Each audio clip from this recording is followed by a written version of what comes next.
Hello students, good morning.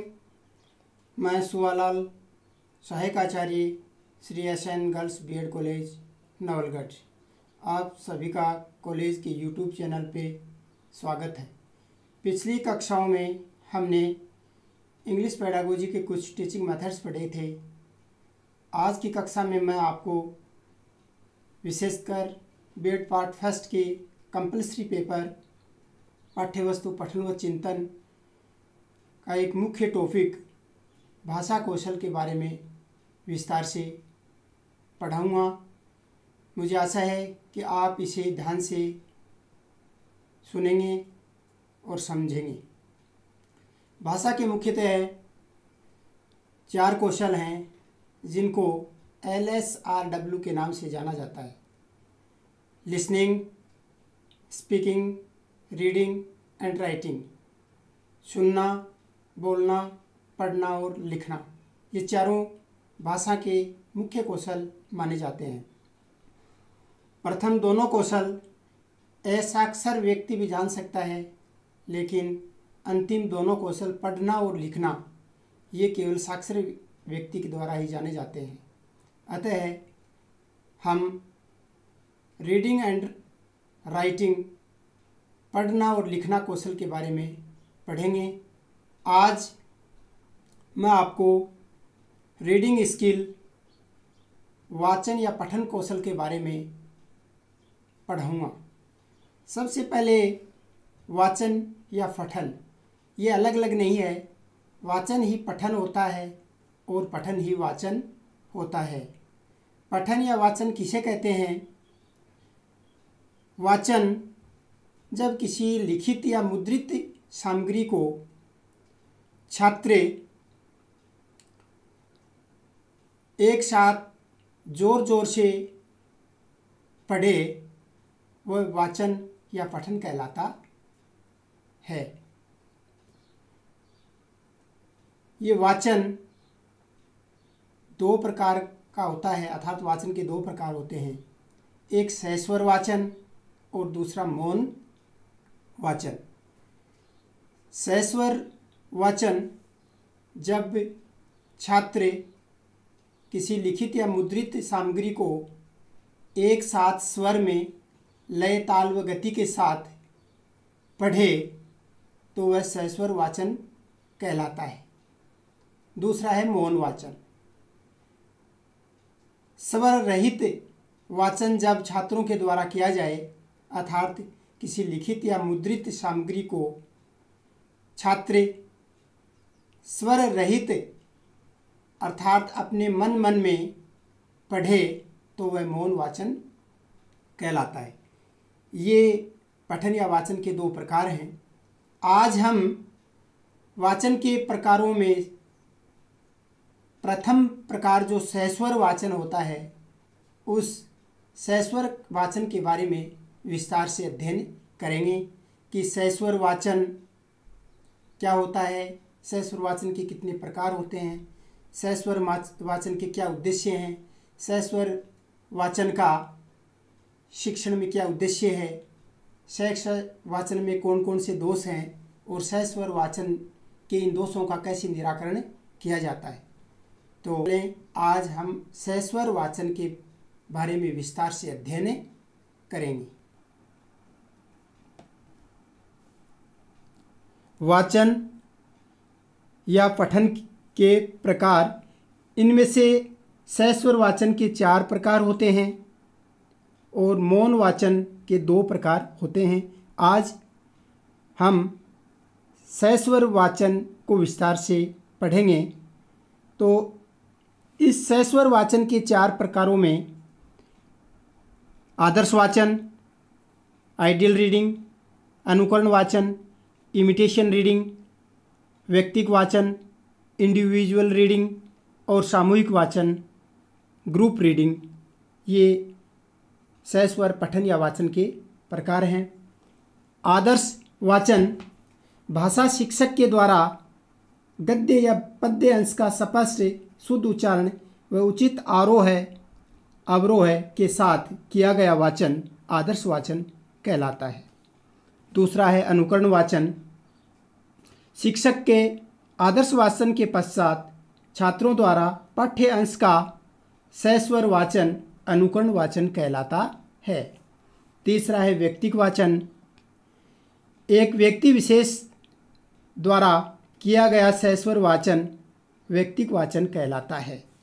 सस्वर वाचन का चौथा प्रकार सामूहिक वाचन, अर्थात इसे समवेत वाचन भी कहते हैं। दो या दो से अधिक छात्र साथ साथ वाचन करते हैं तो उसे समवेत या सामूहिक वाचन कहते हैं। संकोची बालक के लिए यह एक उपयुक्त विधि है। उच्चारण को शुद्ध करने के लिए समवेत वाचन प्राथमिक कक्षाओं के लिए अनुकूल माना जाता है। इस सस्वर वाचन के अंतर्गत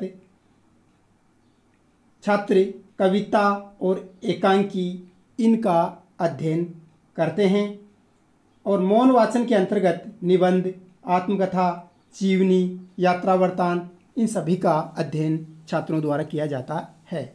नेक्स्ट हम सस्वर वाचन या पठन वाचन के कुछ उद्देश्य हैं जिनको पढ़ते हैं। वाचन के उद्देश्यों में फर्स्ट है सस्वर वाचन द्वारा छात्रों को शुद्ध उच्चारण का अभ्यास कराया जाता है। दूसरा है छात्रों में पाठ को पढ़कर उसके भाव ठीक ठीक समझ सकने की क्षमता उत्पन्न की जाती है, जिससे छात्र ज्ञानार्जन के साथ साथ मनोरंजन भी कर सकते हैं। नेक्स्ट है छात्र पढ़कर अर्थ ग्रहण करने में समर्थ हो सकते हैं। नेक्स्ट पढ़ने में अधिक कमज़ोर छात्रों की व्यक्तिगत रूप से सहायता करना। और अंतिम सस्वर वाचन का उद्देश्य है कम समय में अधिक से अधिक व्यक्तियों को लाभान्वित करना। नेक्स्ट सस्वर वाचन का महत्व। सस्वर वाचन का क्या महत्व है? सस्वर वाचन बालकों के लिए अति उपयुक्त है। ये वाचन प्राथमिक कक्षाओं में किया जाता है। इससे बालकों का संकोच एवं झुझक दूर होती है, जो उनके सर्वांगीण विकास के लिए अति आवश्यक है। छात्रों के अशुद्ध उच्चारण को शुद्ध करने में सहायता मिलती है। नेक्स्ट सस्वर वाचन के द्वारा छात्रों को सफल वक्ता भी बनाया जा सकता है और इस वाचन के द्वारा कोई भी बात एक साथ एक से अधिक व्यक्तियों को आसानी से सुनाई जा सकती है। नेक्स्ट हम सस्वर वाचन में कौन कौन से दोष हैं उन दोषों के बारे में अध्ययन करेंगे। तो सस्वर वाचन में कई प्रकार के दोष होते हैं जो बालकों में पैदा हो जाते हैं। नंबर 1 वाणी संबंधी दोष, नंबर 2 मनोवैज्ञानिक दोष, नंबर 3 ज्ञान संबंधी दोष और नंबर 4 अभ्यास संबंधी दोष। ये सभी दोष वाचन में बालकों में पैदा हो जाते हैं। इसके बाद हम सस्वर वाचन के इन दोषों का निराकरण एक अध्यापक के द्वारा कैसे किया जा सकता है इनको पढ़ेंगे। तो सस्वर वाचन के दोष जैसे बालकों में हकलाने तुतलाने की आदतें प्राय मनोवैज्ञानिक होती हैं, अतः अभिभावकों के सहयोग से मनोवैज्ञानिक दोषों को दूर करने का हमें प्रयास करना चाहिए। नंबर 2 नाक, कान, आँख संबंधी इन दोषों को दूर करने की डॉक्टरी सलाह ली जानी चाहिए और कक्षा में संकोच और भय की भावना नहीं होने दी जानी चाहिए। नंबर 3 पाठ्य सामग्री रोचक होनी चाहिए, वह सरल और बालक के मानसिक स्तर के अनुकूल होनी चाहिए। नेक्स्ट है पाठ्य पुस्तकों की छपाई स्पष्ट होनी चाहिए और शब्दों की लंबाई अधिक नहीं होनी चाहिए। नेक्स्ट जीभ को फिराने वाले अभ्यास कराए जाने चाहिए, अर्थात एक शिक्षक के द्वारा छात्रों को ऐसे शब्दों का बार बार अभ्यास कराया जाना चाहिए जिससे उनके जीव को बार बार स्पर्श करने का मौका मिले। नेक्स्ट, अध्यापक के द्वारा बालकों को कठिन शब्दों का अक्षरिक खंड करके उनको बोल बोल कर बार बार बुलवा बुलवा कर अभ्यास कराया जाना चाहिए।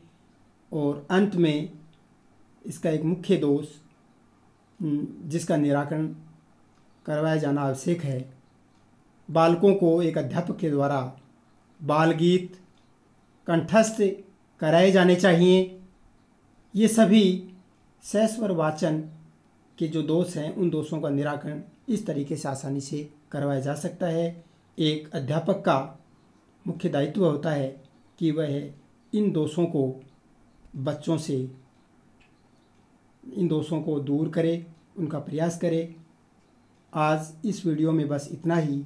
नेक्स्ट वीडियो में हम वाचन या पठन कौशल का जो दूसरा प्रकार है मौन पठन या मौन वाचन, इसके बारे में कल विस्तार से अध्ययन करेंगे। धन्यवाद।